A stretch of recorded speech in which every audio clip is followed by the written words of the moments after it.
we are easily consumable and we're in their earbuds. The power of audio lets people feel like they know us. And it happens to me all the time when I get in touch with somebody that listens to the show. They're like, I feel like I already know you, man, because you're in my earbuds all the time. Hey there, and welcome to the Tribe of Leaders podcast. I'm your host, Emmy Kirshner. I'm a serial entrepreneur, investor, and business coach for ambitious women who are boldly taking their business to the next level. And I believe that building a successful business isn't about working 24/7 just to merely meet a revenue goal. What it does take is a unique blend of dedication to purpose, courageous action, and frequently sheer will to overcome the odds that lead to meaningful impact and experiencing a life well lived. In each episode, you'll get to know the women and men who are unafraid to put it all on the line as they share the stories of success and failure that have made them incredible leaders and the magic they gift the world with. As you're listening, and I hope finding value, don't forget to share the Tribe of Leaders podcast with all of your other entrepreneurial friends and to follow us wherever you're listening to this podcast. Hey everybody, welcome to the Tribe of Leaders podcast. I am your host, Emmy Kirshner, and today I have the one and only Adam Schaeuble, whose name I just learned how to pronounce correctly, and I'm so excited that it actually got out of my mouth the first time. Adam is a full-time podcaster, business coach, and he is the host of the top-ranked podcast, Podcast Business School and Podcast Launch Tips.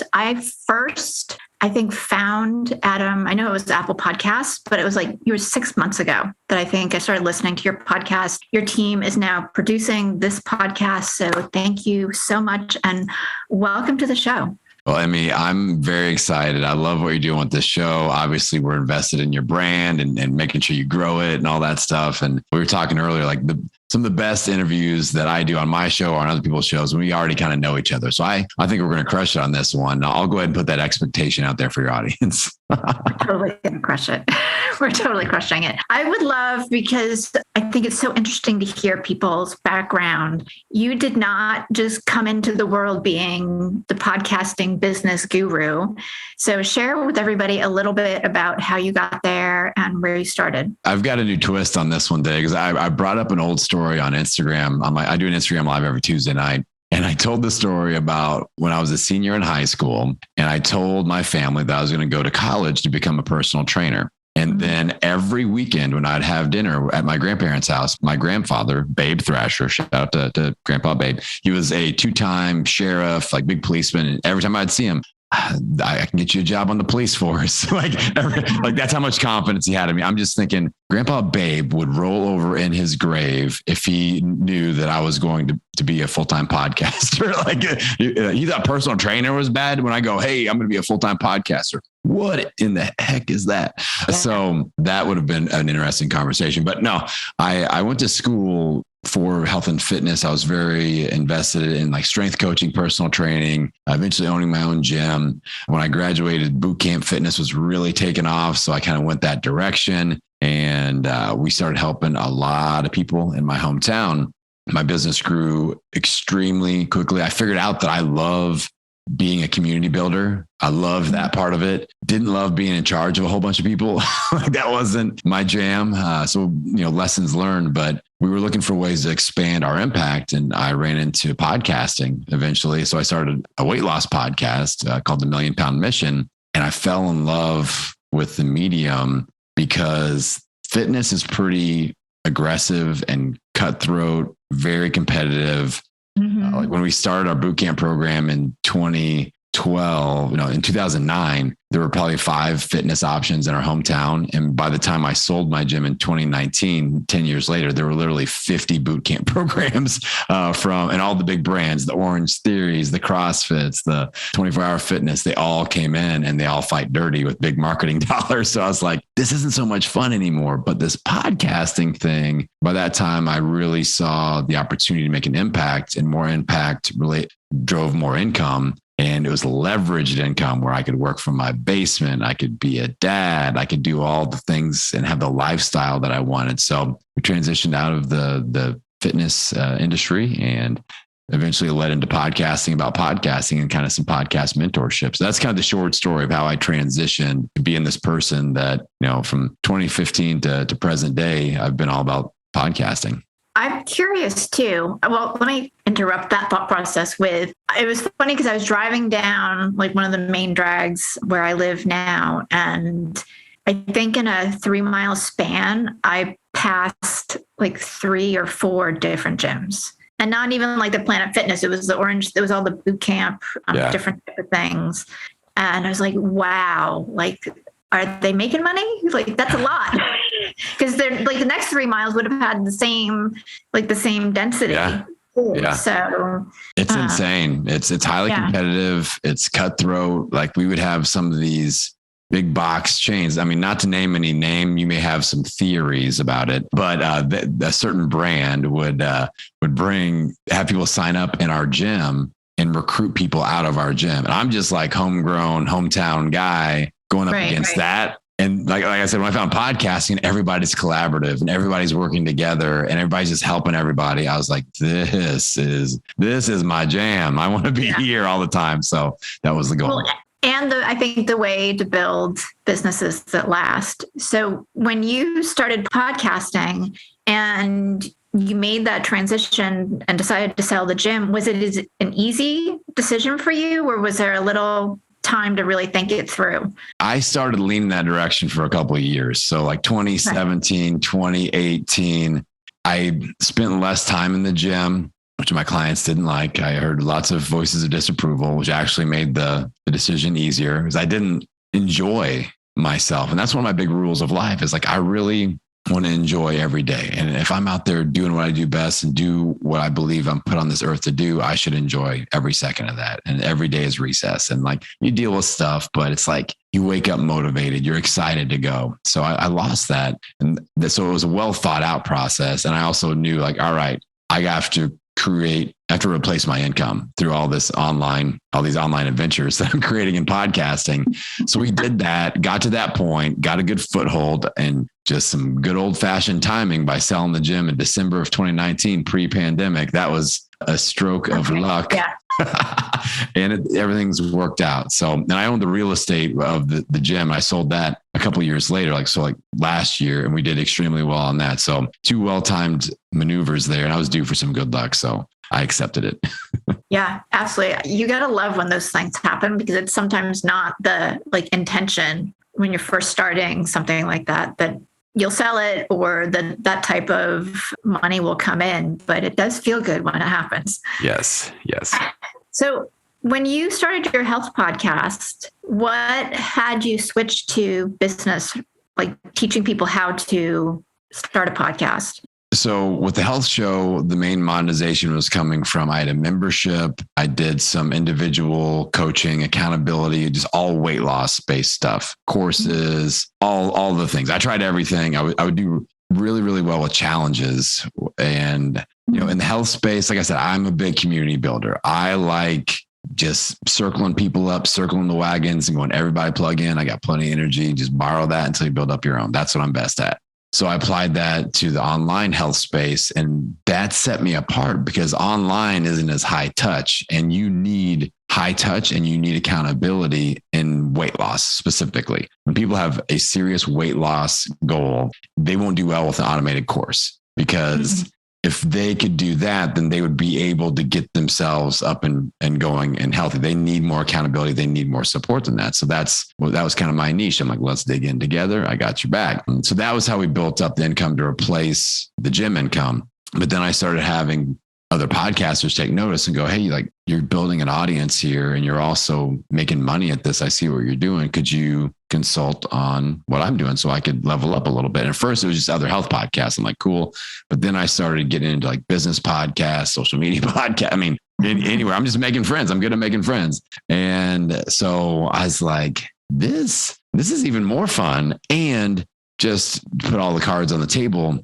When you are teaching people how to save money and or make money or grow a business where they could save money or make money, the income potential is like way higher than teaching people how to get healthy. That's unfortunate, but people are way more willing to invest in making money in their own health. Oh, yeah. So my membership, I could charge $30 a month or $25 a month or whatever. And like creating a business membership, you can almost charge whatever you want. And like, there's really no cap on it as long as you're coming through and teaching people. But when I started doing consulting gigs and making a few $1,000s here and there, instead of these like nickel and dime, I got to report into everybody, I'm getting $200 a month sort of a thing. I was like, wow, I see that compensation, but I see the true form of compensation for me is my schedule and my lifestyle. And I'm like, okay, if I can make more money in less time, then I can spend more time with my kids and, coaching basketball and being a first grade ice skating lesson drop-off guy and make dinners and things like that. If I can do that and make as much or more money, I'm all in. So I started transitioning out of the health space into the business. And like right now, my main brand is Podcasting Business School, helping people launch, grow, and monetize. And I've got my ears pinned back, and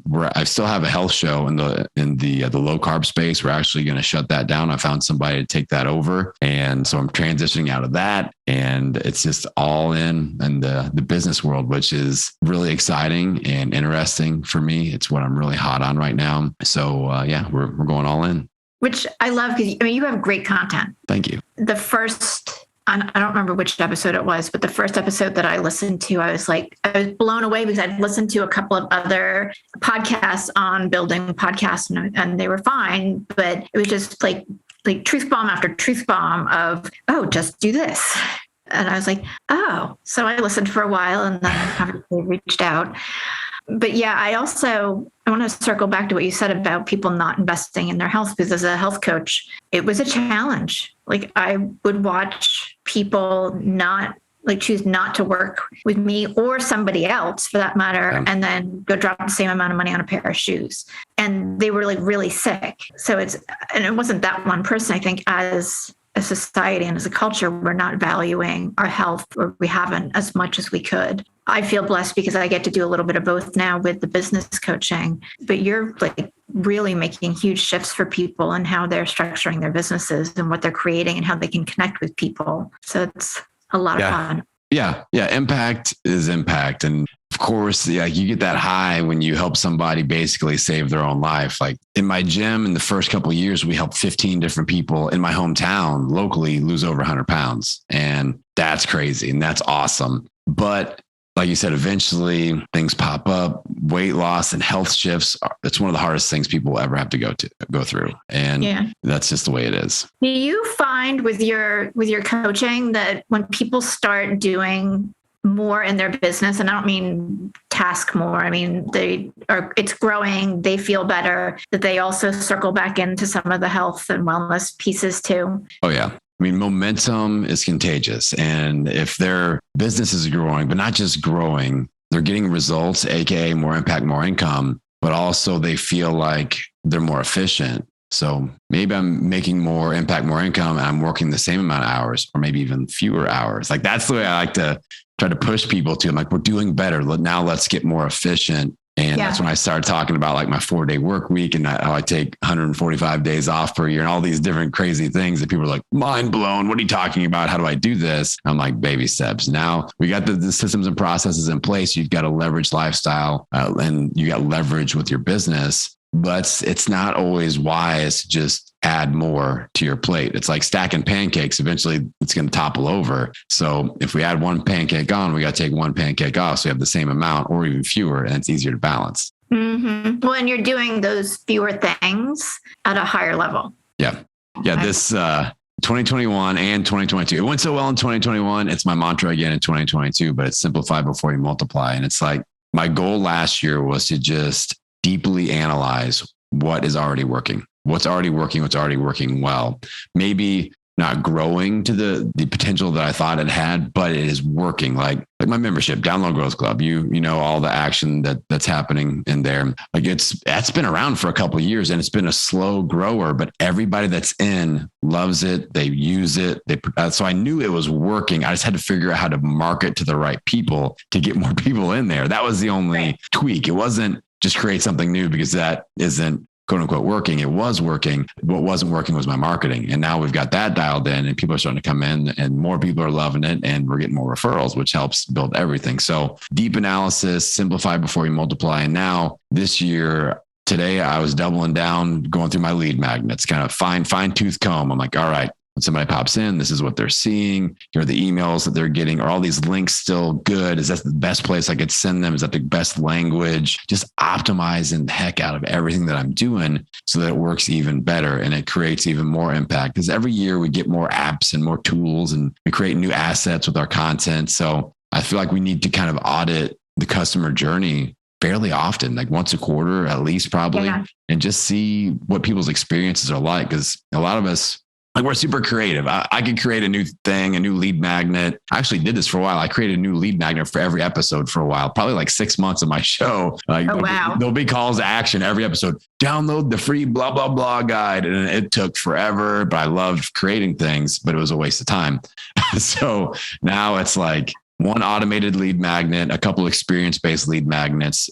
I really monitor those journeys that I take people on. And then of course, anything where somebody's paying me, I've got those offers pretty simplified as well. And now we're just making it all better. How can I make it better? That's the big question of the year. I love that you're saying that because I have to rein my clients in all the time because most of them are creatives and they want to do 52 things and none of them get done or optimized. So you don't even know what's really working. And I'm like, we're going to pick 3 things on any given quarter. That's it. Yeah. I've got friends in the space. One of my best friends in the world.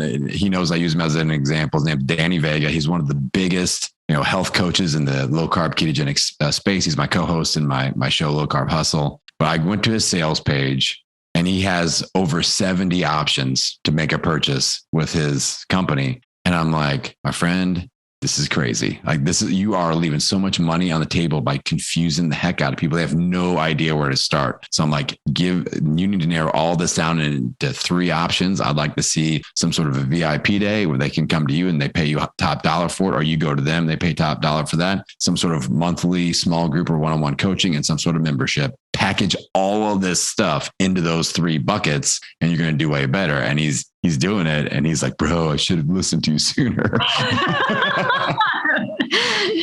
Yeah. More is not better. I have a question too. I'm really curious because I hear people talking like they want to start a podcast, but then they feel like the market's too crowded and, how are they going to be found, et cetera. What's the truth behind that? I feel like it's more active. I won't say crowded. There are a lot of people starting podcasts, not a lot of people continuing podcasts. And so like your neighbor and your neighbor's uncle and everybody, like I've got a show. Anybody has a business? Oh, I got a show. But are they releasing weekly content? Do they have more than 10 episodes? 90% chance. The answer is no to both of those. So there have been over, I think, 3 million podcasts launched. There are less than 250,000 that can answer yes to they have over 10 episodes and they've released something in the last 90 days. So we're talking 250, 300,000 active podcasts. How many blogs are there? Millions, right. So we're in baby stage. I mean, how many YouTube channels? Millions. And so we're still really, really small. A lot of people have them, but not a lot of people are doing them well. That's kind of the mission that I'm on to change that. Like because I'm not hating on people that aren't serious about it. I believe everybody starts off seriously, but they just don't know what the heck they're doing and they give up on themselves too early. So that's why I'm out there arming these people with the content that I put out. Like, okay, first things first, here's step number 1, here's step 2, here's step 3. Yeah.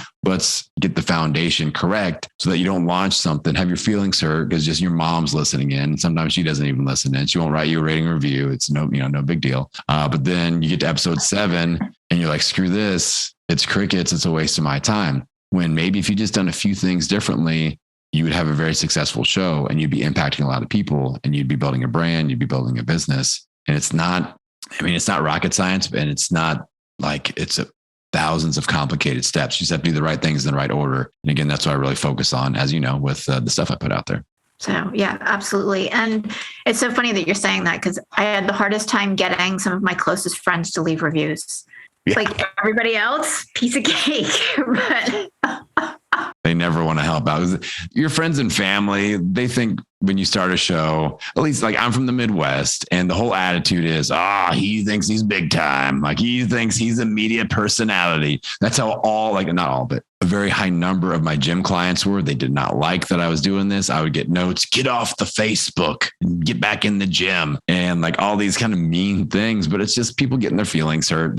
And a lot of times it's just them kind of reflecting on themselves. They wish that they had enough courage to do that themselves or something like that. And they see you doing it. And so they kind of project that onto you. And, it's like when you have a couple and they both are like in need of getting healthy, and one of them decides to do it before the other one, that other one usually is not too, supportive with it. So similar thing, but we move right along. Just, you got to keep on your path. The key formula when it comes to goal setting, goal achieving, whether it's weight loss, whether it's business, podcasting, finances, whatever, your why behind whatever it is has to be larger than the combined sum of all the why nots. And if that is true, anything's possible. Absolutely. Absolutely. Why is podcasting great for your brand? Well, there's a couple superpowers. I love this question. I love it. So superpower wise, the main thing that I'm teaching people is that we have the ability to insert our content into people's habits and routines. And that is unique to podcasting because of the audio format. And what I mean by that is everybody listening in, if you have your favorite show or a couple favorite shows, hopefully this is one of them. It should be, by gosh. But you probably listen to your favorite show on a certain day at a certain time doing a certain thing. And like with me, one of my shows I listen to 5 days a week is called The Newsworthy with my friend Erica Mandy. She's got a 10-minute or less news podcast. I listen to it while I walk my dog every single morning. And that's the thing that's in my earbuds. Now, if Erica decides to take a hiatus, I'm going to put something else in there because I'm used to listening to audio. She may not get her spot back when she decides to come back all of a sudden. So that's the importance of the weekly content, in my opinion. But you don't have that insertion into habits and routines with a YouTube channel. Like you don't go, BitBoy Crypto just released their new video and I got to listen to it or watch it while I walk my dog. Like people just don't do that. They don't consume YouTube content in that way. Blogs, email marketing. We don't set our schedule by any of that, but podcasts, we will. That'll be the thing that we consume while we're doing dishes, while we're working out, while we're taking the kids to school. Right. That's a superpower. And then the other superpower is that we are easily consumable and we're in their earbuds. The power of audio lets people feel like they know us. And it happens to me all the time when I get in touch with somebody that listens to the show. They're like, I feel like I already know you, man, because you're in my earbuds all the time. So we can position ourselves. If you have programs, products, and services, the expert positioning with podcasting is giant. It's hard to explain how effective this is because it's free, but just that medium of being the voice of reason or the voice of knowledge or wisdom, and you're serving pain points that these people have been struggling with, no matter what your niche is. And all of a sudden, when they are ready to invest in something like what you do, you are top of mind. You stand out above everyone else because you're in their earbuds every single week. You're that voice. So those are the two things that really make sense for brand building, for business growth. And like when you talk about that, there's a couple, I talked about the why behind starting a podcast. Mm-hmm. Two of the big ones would be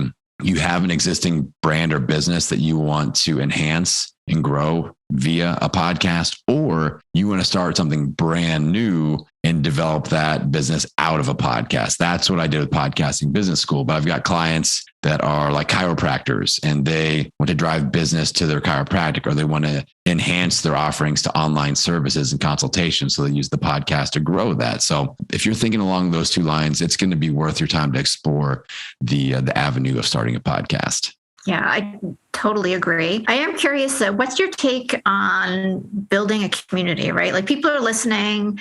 For me, there's a bridge where you have an audience where it's kind of one-sided where they're listening, as to really having a community where they're starting to interact with you, whether they're downloading your stuff or commenting on your social posts or whatever. How does that happen? Well, for me, the community is everything. And there are different levels of the community, all from, people that consume the free stuff that you're putting out there. And those are really important, but also like the paid stuff, people that cross that threshold and commit to like, all right, I need to go next level. And just a quick note on that. One of the big misconceptions about podcasting is that, oh man, I can't go deep on my information because I don't want to give away my best stuff because then there's nothing for people to pay for. And I say, BS. What I do, as you know, Emmy, I give you actionable steps, and that makes me stand out. Just like what you said, I don't get all theoretical, high level. I'm like, here are the 4 things. Do these 4 things. You will get results. Just execute. I will give away all my best stuff. People pay me to help them implement correctly. That's my mantra. So no fears. My show podcast launch tips. It's the checklist that I use when I help people launch a show. You can just go and listen to that. And if you want to do that on your own, more power to you. But if you want to do it correctly and need help with that, I got your back. And that's what people pay me for. So yeah, I mean, that's an important thing to put out there. But when you talk about community building, the goal of my show personally is to pull people out of the earbuds and into interaction. So off the sidelines, get them into the game where, there are some kind of starter, first dates when we get to know each other, where it's like they listen to me in a Clubhouse room, or they see me on an Instagram live, or obviously they're consuming my audio. And that's kind of one interaction. But then I'm like, yo, if you're serious, you got to come to a Pod Pal Zoom party. And I throw them every other week, and people come in, they get to be on my show. I pull, 12, 15, 20 podcasters that listen to the show, and we actually interact. We're eyeball to eyeball. They can ask me questions. I can talk to them. They can talk to me. They can talk to each other, or they're coming into my Clubhouse rooms. They're interacting there with each other, with me. They're doing podcast audits. So I want to really like get eyeball to eyeball with them, because I'm good at making friends. I'm good at building relationships, and I'm great at adding value for free. And I do those things over and over and over again every week. Impact leads to income. I'll say it again. Like that's what I've noticed. I do very, very few sales conversations, like very few, like without I actually feel like I'm selling something. Most of the time it's people going, I've been listening to your stuff. I know what you do and how you do it. I'm ready to go. And I'm like, all right, now we just decide on the best avenue. And that's how a lot of those conversations go for me. I was going to say that's how our conversation went when I wanted to do the production stuff. Like I wanted to talk to you just because I wanted to talk to you, not because I wasn't already committed to having your team take care of all of that. You offered, so many other things that other podcast production companies are not offering, and it's been phenomenal. So that's the beauty of the community, is that it takes particularly somebody who's hesitant about selling, and I'm kind of air quoting that, out of like the whole conversation's different, because people are like, I just want to work with you. Like, where do I sign on the dotted line? Yeah. So. And I love that, because I'm not great at sales conversations and things like that. Like that's just, it doesn't feel good to me in any way. And I don't like when I'm being sold to either. My sales radar is pretty, I've got a heightened awareness around that, but I know there are a lot of people listening that are probably similar. And I just go, well,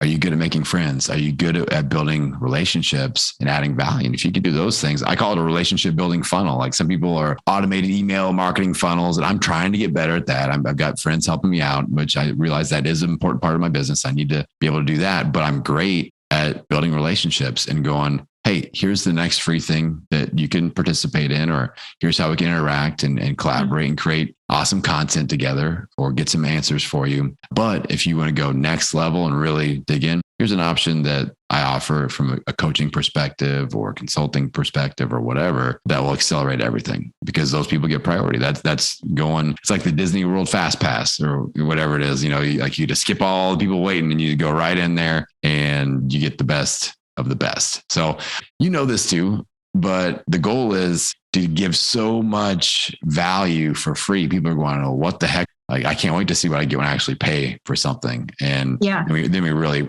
knock it out of the park. Well, and there's so much more trust built too. Like they feel like they know you. And I think people in general, regardless of what transaction or experience it is, are looking for that. They're seeking that, because we've been so disconnected. I want to circle back really quick, because you mentioned your PodPal Zoom party. If somebody wanted to check that out, how can they do that? Yeah. My entire hub of things is on my simplified homepage, podcastingbusiness.school. It's a .school URL, everybody. Don't forget that, podcastingbusiness.school. But I've got 2 videos on there. under video 1 is all the free stuff. Under video 2 is how you can pay me for stuff. And it's very simple. I put it together myself and it's right there. But the Pod Pals Zoom parties, I do those for free every other week. I alternate the times, days, and time zones because we have people from all over the world tuning in. So it's if you are a podcaster, one of the most effective things you can do is network with other podcasters. So you're not out there alone figuring it out. And I love to make those connections. That's why I call it Pod Pals. Cause I mean, I'm your pod pal, we're linked up and you're stuck with me. Like Emmy can attest to that, but I love to make those connections. So like if Emmy comes on and I know somebody like, oh, Emmy would be a great guest for this person, or they'd be a great guest for her or whatever, I'm making those connections and I freaking love it. I'll see that initial connection happen. All of a sudden they're doing a virtual summit together, or they do a co-branded membership and they're making money. Like I'm getting these sort of success stories just from I open a few little doors here and there. And it's like kids, like I'm so proud of my kids, like in real life, but also people that I facilitate these connections and then goes off and creates something. I have just as much pride in that as if I created it myself. So I love doing that. But Pod Pals is a cool way to network, but it's content that we create together. And I put it out as an episode of my show, and you get to shout out your brand and your show and all the good things. So it's a high value thing. People enjoy it. We usually fill up the roster every other week, and it's one of my absolute favorite things that I do. It's a lot of fun. It's the most fun you could have on like a Tuesday afternoon with a bunch of podcasters. That's what I always say. Absolutely. Where do you see your show growing over the next year or so? I love this question. I'm so excited about it, Emmy, because right now I've got 3 active shows. And by the end of, I would say the next 45 days, I'll be down to 1 show. That's the goal, where my podcast launch tips, I'm kind of, that ship is kind of coming to dock. I've delivered on that, and it's just going to be an asset moving forward. My health show, I've got somebody taking over. So I really get to focus in on Podcasting Business School, which is my passion show. Like that is, and it's my main business hub. That's where everything happens. That's where the magic happens for me.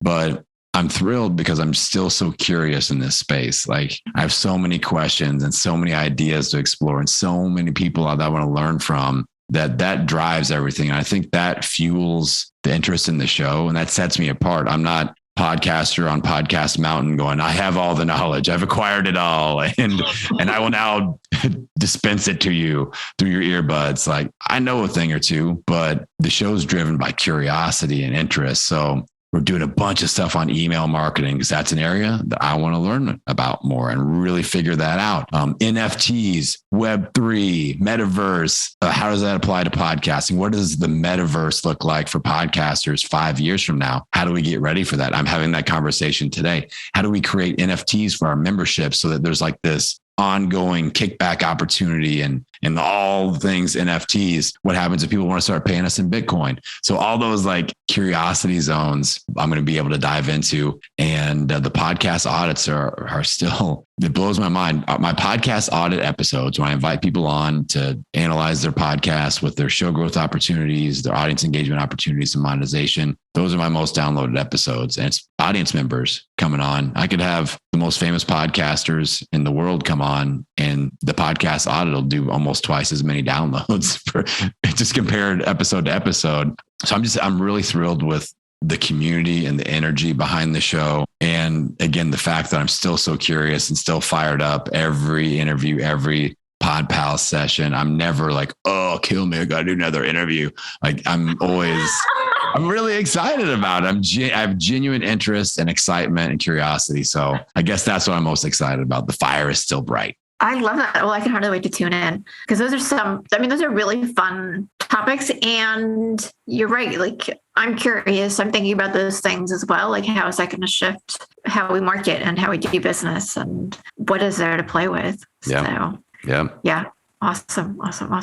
Adam, I knew we were going to run long and I'm so bummed because I could talk to you all day, but share with everybody where they can connect with you. We're going to have all the links in the show notes, including the Pod Pals Zoom party link. Like I said, the main hub, podcastingbusiness.school. The main 2 social media platforms that I hang out on are Instagram and Clubhouse. I'm kind of a little bit everywhere, but those, like if you're on Instagram, especially hit me up at Podcasting Business School. And I love to interact. So like send me a message. Let me know that you found me on Emmy's show, and I'll probably kick you a voice message back to let you know that I'm not a bot. I'm a real person. It's not my VA answering. I love to do that when people message me. Just go, hey, it's Adam, blah, blah, blah. And just letting you know. So, and it's funny when I do that, it gets so rare now that actual like human to human voice interaction. Probably once a week when I do this. I do it a lot every week, but at least once somebody will ask me what app I'm using to automate this. And I'm like, no, I just hit the record button and use my voice. Like that's me. I said